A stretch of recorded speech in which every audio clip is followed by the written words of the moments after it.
hours old nyaka ochop dweche auchiel to dweche auchiel kadhi mbele nyaka kata higni 2. Wachak kod 0 to 6 months mondi.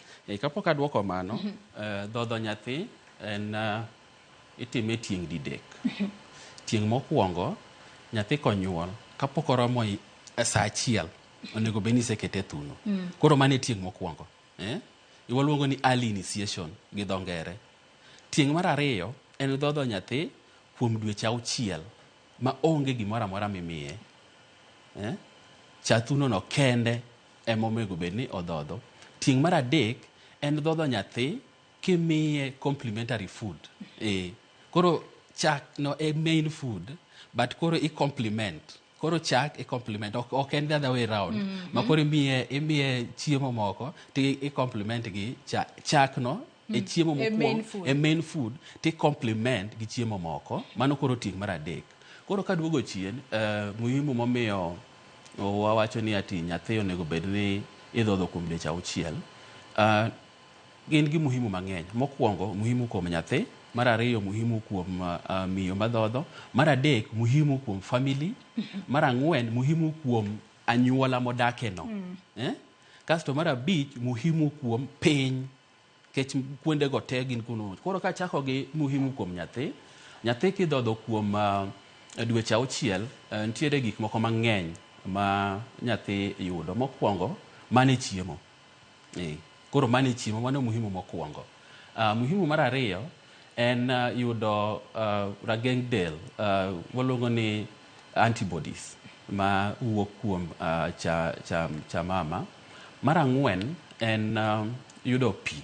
Nikech seche mang'eny mine moko wacho ni ati nyathina ni nigi riyo, to wang'eyo nikech nonro mosetim ni ati atamalo karibu 80 mar cha mama nitiere gi pi moromo. Koro nyathino ok bi bet gi riyo. Mar ang'wen en ogeng'o tuoche mang'eny kuom nyathi. Kiyudo nyathi ng'eny nyithindo modhodh kuom dweche auchiel, ok ibi yudo ni nyathi nendo tuore. En nyathi manigi afya maber. En nyathi ma kata homa kobiro, inya yudo ni homa mako ji e ot kanyo, to en homa no kale akala. Mar abich, kwang'iyo nyithindo modhodh kuom dweche auchiel, ka gidongo, ibo yudo ni ati ok gibi yudo tuoche moko ma yudo ni lifestyle complications. Ok gibi yudo ni en gi diabetes, ok gibi yudo ni ati en gi allergies, mago gik mag. Mar auchiel en weche mag ngima. Iyudo ka nyathi niendi kidhodhe, mana kaka nawacho cha, en nyathi madongo ka nigi afya maber. But maduong' moloyo en wach mar dongo mar wich, obwongo mar nyathi, wacho ni cognitive development. Nikech kwang'iyo nonro mosetim en ni dongo mar obwongo timre maduong' ka nyathi en from 0 to 2 years. Kanye madongo mar obwongo timre maber. Mano momiyo wacho ni ati kidhodho nyathi kuom dweche auchiel, maendi nyathi mabro dongo ka wiye ler. Ma kata kochako dhi skul, to en nyathi ma winjo ne yot. En nyathi mariek. En nyathi mariek. Kendo en nyathi ma kata kotimo penj, ibiro yudo ka en nyathi makalo. Koro mano wacho ni ati wach mar dhodho nyathini en gima ber. Kwadonje muhimu kuom miyo madhodho, nonro magi gik ma nonro ok gen gimoro mane awuok e bungu kamoro tabiro wacho ne jopiny ka. Magi nonro mosetim.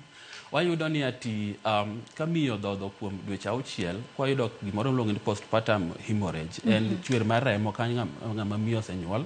Magi gik ma koro odwoko chien mogik. Kwang'iyo weche mag ovarian cancer, breast cancer, magi be gik ma dhodho niendi kendo be konyo miyo moko. Ok onya yudo gi e yo mayot. Kwang'iyo weche mag baby fat, ka ng'ato osenyuol iyudo ka en ochwe, lakini koro kidhodho mang'eny, ibiro yudo ka koro magi gik ma koro okonyi ka koro idwoko chien. Kendo nonro mosetim en wayudo ni ati miyo madhodho kuom dweche auchiel ok yot mondo miyo mak ich. Ok awach ni ok timre. Moko timore. Nitiere cases moko ma ng'ato koa kotimore. Lakini ng'enyne kidhodho kuom dweche auchiel mokimiyo nyathi gimoro amora, ibo yudo ni obro konyi e weche mag family planning. Koro ok yot mondo mi imak ich. But kendo kwang'iyo ni kendo bonding mar in gi nyathini, sami dhodho nyathicha, mano ben gima be keti machiegni gi nyathi. kendo iyudo kundi bond gi nyathini no kendo ing'eye malong'o. Ng'eni nyathi mok idhodhi ok yot mondo ing'eye, lakini sama idhodho nyathicha nitiere connection moro ma un gago ma koro miyo nyathi nendo koro